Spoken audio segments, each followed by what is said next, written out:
Hello folks, raise your godless or god-loving goblets, trademark, and let's toast 2017. A new year, a new orbit of our planet beginning on the 1st of January. Added a second to the end of the year, just thought I'd throw that out there, just to even things up, because that's one of the things that when you start studying science and astronomy in particular, you see that although there is order, and the watchtower always used to call it like a Swiss watch and everything's organised and everything's so beautiful. Well, yes, but it's all in the process of decay and chaos. It's always on the edge of destruction because the laws of physics say that things go from a state of order to a state of disorder.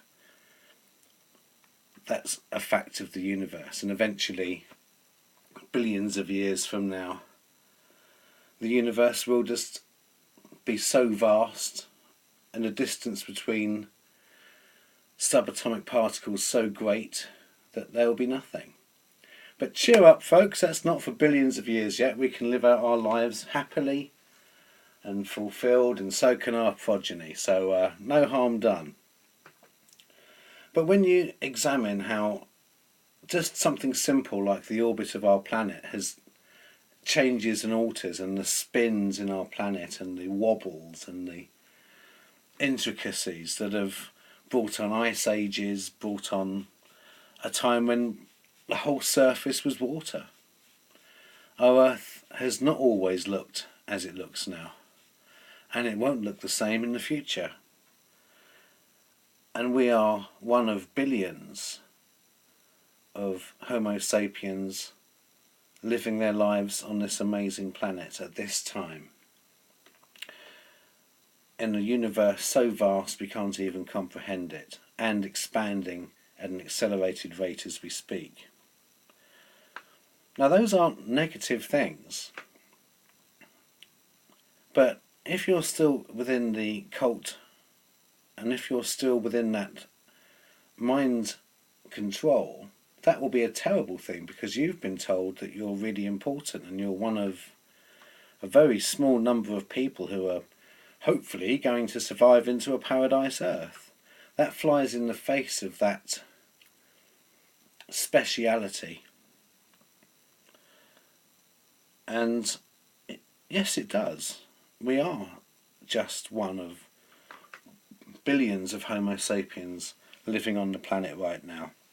But that doesn't belittle us. That makes us part of a much bigger, broader, grander story. We're one part of that.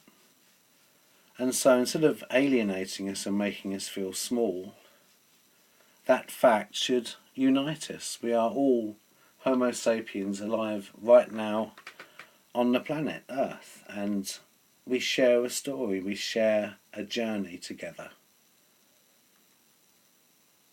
And how can we use that fact positively? Well, we can be nice to people we meet.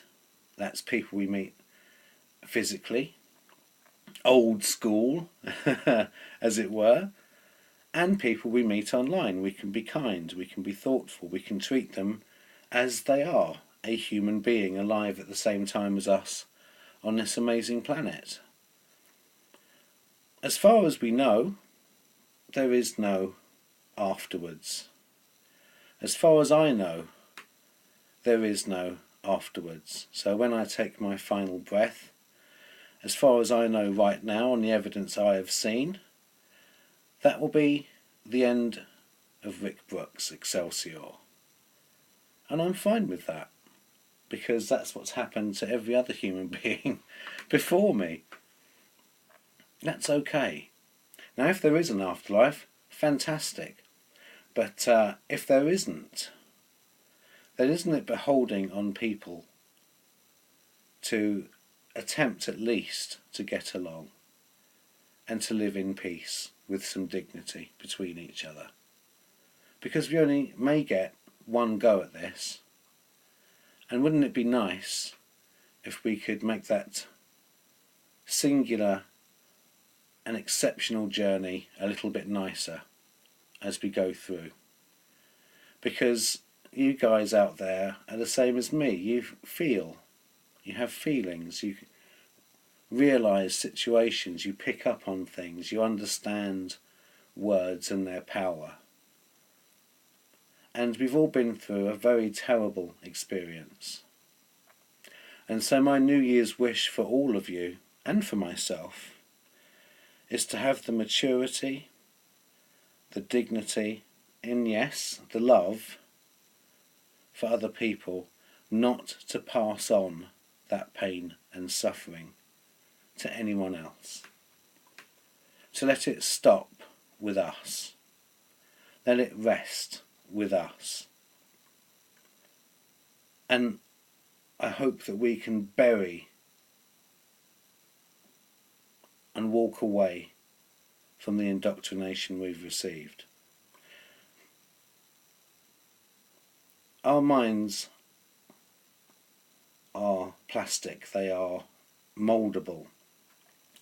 And if we use thought stopping in a positive way, and if we start thinking in the cult mindset, have a way to stop that thinking and think, is this how I really feel about this issue, or is it indoctrination that I received?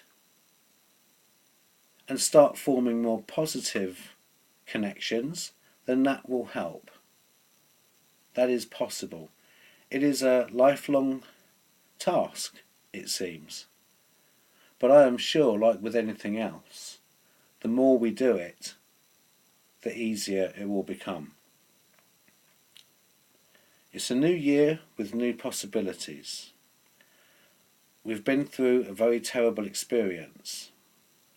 Many of us out there are suffering far worse than I do from the ramifications of leaving this cult.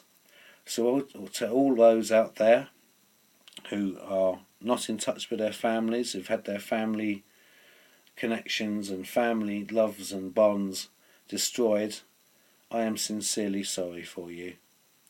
And let us hope that these people may find a way to remove themselves from this destructive cult as soon as possible.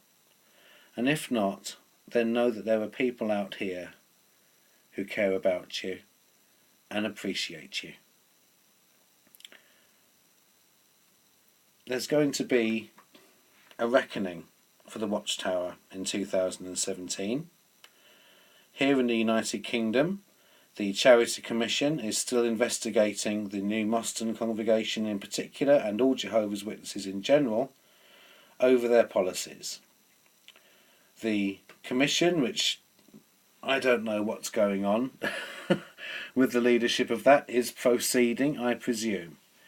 It may be slow and unwieldy, but eventually it will start investigating. And even if it never happens, and even if Jehovah's Witnesses by some fluke were excluded, the issue would still be in the public eye, and they would still be appalled, the general public this is, to hear what the Watchtower policies are as regards child molestation. So all I'm trying to say, folks, is there's no happy ending for Watchtower here. This is the demise. The beginning? No, because it began long ago, the demise of this organisation. It is proceeding. And all of us out here in YouTube and on other social media, whatever we're doing, it shows that, in my opinion, we are fundamentally good people. Because we do want to help other people. Myself, by making my silly Lego videos and by chatting in these ones. Other people do extraordinary work. They really do. There are so many out there who are doing extraordinary work to help people. So well done. And I think something we can think about when we're feeling down, when we're feeling low, is to think that we are good people that bad things happen to. That does not make us bad people. And we need to remember that. Inside all of us, I feel, there is a good person. And we need to find the goodness in ourselves. Find the strength to live a happy, fulfilled life. And that's down to us as individuals. Others will help us, but it is down to us to do that. So I wish all of us a very happy 2017. I hope it will be a good year for all of us. So all that remains to be said is, peace be with you. Raise those goblets now. Excelsior!